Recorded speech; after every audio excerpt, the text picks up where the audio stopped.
Assalamualaikum warahmatullahi wabarakatuh. Bertemu lagi dengan Bu Ria. Bagaimana kabarnya kalian hari ini? Mudah-mudahan senantiasa dalam keadaan sehat dan tetap semangat. Kali ini kita akan membahas KD 3.4, menerapkan prinsip fluida dinamik dalam teknologi, dengan materi pokok fluida dinamik. Dalam video pembelajaran kali ini kita akan membahas 1. Fluida ideal, 2. Persamaan kontinuitas, 3. Prinsip Bernoulli, dan yang terakhir penerapan prinsip Bernoulli. Sebelum Ibu lanjutkan, jangan lupa like, comment, share, and subscribe. Fluida ideal, sebetulnya ini hanyalah suatu model ideal. Tetapi konsep model ini bermanfaat untuk bisa memperkirakan tentang sifat-sifat aliran fluida. Fluida ideal memiliki ciri-ciri umum. 1. Incompressible, tak termampatkan. Fluida tidak mengalami perubahan volume atau massa jenis ketika mendapat tekanan. Yang kedua, non-viskos, tak kental. Fluida mengalir tanpa gesekan, baik antar lapisan fluida maupun gesekan dengan dinding tempat fluida mengalir. Yang ketiga, non-turbulen, tak bergolak. Aliran fluida mengikuti garis arus tertentu. Terakhir, yang keempat, alirannya tunak. Kecepatan aliran fluida di setiap titik tertentu adalah konstan. Aliran tunak disebut juga dengan aliran laminer. Suatu fluida yang mengalir dalam pipa dengan luas penampang yang berbeda, di sini A1 dan A2, di mana A1 lebih besar dari A2. Volume yang mengalir per satuan waktu disebut dengan debit. Debit simbolnya Q. Sehingga perumusannya Q sama dengan V per T sama dengan A kali S per T sama dengan A kali V. Debit fluida yang memasuki pipa melalui A1 ya, sama dengan debit fluida yang keluar melalui A2, sehingga Q1 sama dengan Q2 atau A1 V1 sama dengan A2 V2. Nah, persamaan ini kita sebut dengan persamaan kontinuitas. Oke, ini keterangannya.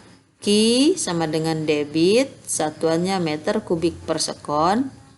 V besar, volume, satuannya meter kubik. T waktu, satuannya sekon. A luas penampang, satuannya meter persegi. V kecil, kecepatan aliran fluida, satuannya meter per sekon. Kita lanjutkan. Prinsip Bernoulli. Daniel Bernoulli berhasil membuktikan bahwa di tempat yang kecepatannya rendah, tekanannya tinggi, sedangkan di tempat yang kecepatannya tinggi, tekanannya rendah. Oke, seperti gambar di sini ya. Kita ambil contoh. Pintu yang terbuka atau tertutup secara tiba-tiba ketika angin kencang meniup mendekat ke rumah. Itu artinya terjadi perbedaan antara tekanan di luar rumah dan tekanan di dalam rumah. Kali ini kita akan membahas persamaan Bernoulli. Ada penampang pipa dengan luas penampang yang berbeda. Di bagian bawah dengan ketinggian H1, luas penampangnya A1, tekanannya P1, kecepatannya V1, dan gayanya F1. Sedangkan di bagian atas yang lebih tinggi, luas penampangnya A2, ya, ketinggiannya H2 dari titik acuan, gayanya F2 tetapi mengarah ke kiri. Kalau ini F1 gayanya mengarah ke kanan. Nah, kemudian tekanannya P2, kecepatannya V2. Air mengalir dari posisi rendah ini menuju ke A2, ya, dari A1 menuju ke A2. Ini gambar aliran debitnya. Nah, untuk mendapatkan persamaan Bernoulli, kita akan menggunakan konsep usaha dan energi. Usaha W sama dengan delta IM, di mana IM adalah energi mekanik. Energi mekanik merupakan penjumlahan dari energi potensial dan energi kinetik. Kita uraikan W. W usaha sama dengan F kali S sama dengan P kali A kali S sama dengan P kali V. Ya, P tekanan, V volume. Sehingga usaha total di sini dan di sini W sama dengan P1 dikurangi P2. Kenapa enggak P2 dikurangi P1? Kita lihat arahnya. Ya, di bagian 1 arahnya, gaya arahnya ke kanan, bagian 2 gaya arahnya ke kiri, sehingga usaha total W sama dengan P1 dikurangi P2 dikali V sama dengan P1 dikurangi P2 dikali M per rho. Ya, jadi volume berubah bentuk menjadi M per rho, massa dibagi massa jenis. Lalu rumus energi potensial sama dengan MGH dan energi kinetik sama dengan setengah MV kuadrat. Nah, besaran-besaran ini, perumusan ini kita masukkan ke dalam hubungan atau konsep usaha dan energi yang tadi. Sehingga P1 dikurangi P2 M per rho, yang W ya, W ini, yang ini, sama dengan energi potensial MgH2 dikurangi H1 ditambah setengah M V2 kuadrat dikurangi V1 kuadrat. Yang ini energi kinetik. Yang ini energi potensial. Yang ini usaha. Nah, semua ruas, ya, semua ruas kita bagi dengan M per rho. Ya, karena kita bagi sehingga nanti ini habis. M habis, tinggal rho GH2 min H1 tambah setengah rho V2 kuadrat dikurangi V1 kuadrat. Atau dituliskan seperti ini, ya, P1 ditambah setengah rho V1 kuadrat, dari sini negatif, pindah ruas jadi positif, ditambah rho GH1. Jadi semua yang koefisiennya 1 dipindahkan ke sebelah kiri, yang punya koefisien 2 dipindahkan ke kanan. P2 negatif, pindah ruas jadi positif. Nah, setengah rho V2 kuadrat ditambah rho GH2. Nah, ini bagian yang kuning ini adalah persamaan Bernoulli. Persamaan Bernoulli sendiri memiliki dua keistimewaan. Yang pertama, jika persamaan Bernoulli digunakan atau diterapkan pada fluida tak bergerak. Karena tak bergerak, maka kecepatannya V1 sama dengan V2 sama dengan 0. Jadi yang ini habis 0 ya. Yang ini 0. Sehingga perumusannya tinggal P1 ditambah rho GH1 sama dengan P2 ditambah rho GH2. Nah, pindah ruaskan P2 ke kiri jadi min. Kemudian rho GH1 pindah ruas jadi min.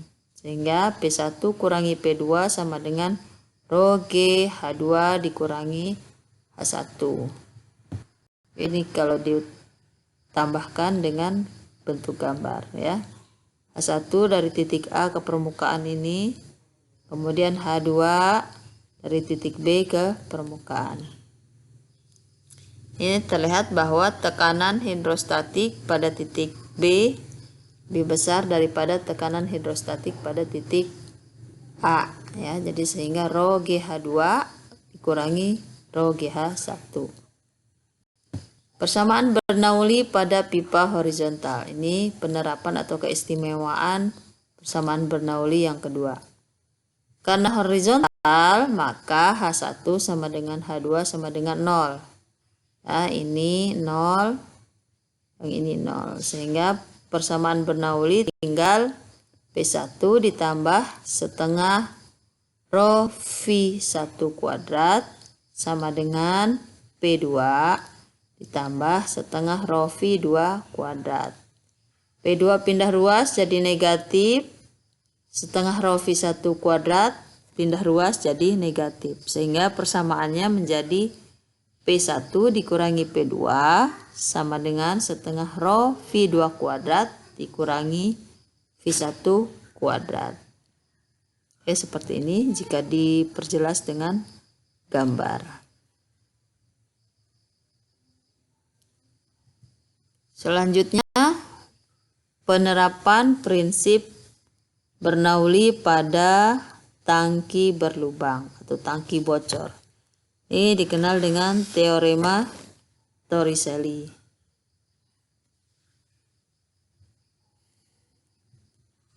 Kecepatan aliran fluida yang keluar dari lubang tangki, rumusnya adalah V sama dengan akar 2GH, dengan H adalah titik dari lubang menuju tinggi air ya, tinggi air ya, bukan tinggi tangki. Kemudian waktu yang diperlukan untuk memancar atau untuk keluar sampai menyentuh lantai ya, dari lubang ini ke sini. Nah, berapa waktunya? T sama dengan akar 2H1 per G. H1 berarti dari lubang tangki ke lantai. Yang ketiga, jarak mendatar atau jarak pancaran fluida atau air. X sama dengan 2 akar H1. Kemudian debit yang keluar Q sama dengan A akar 2GH. Ya, A kali V dengan V sama dengan akar 2GH.